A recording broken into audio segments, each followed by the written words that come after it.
Ước mơ mà không kèm theo hành động thì dù hy vọng có cánh cũng không bao giờ bay tới đích. Thà là một bông hoa sen nở khi thấy mặt trời bị mất hết nhụy, còn hơn giữ nguyên hình nụ búp trong sương lạnh vĩnh cửu của mùa đông. Cái chết không phải là điều mất mát lớn nhất trong cuộc đời. Sự mất mát lớn nhất là bạn để tâm hồn tàn lụi ngay khi còn sống. Đời người sẽ gặp qua biết bao nhiêu sinh mệnh. Đừng ép bản thân phải sống trong ánh nhìn của người khác.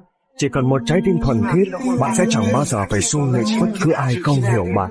Cách bạn suy nghĩ và cảm nhận về bản thân, bao gồm niềm tin và kỳ vọng của bạn và những gì bạn có thể làm, quyết định mọi thứ xảy ra với bạn trong tương lai.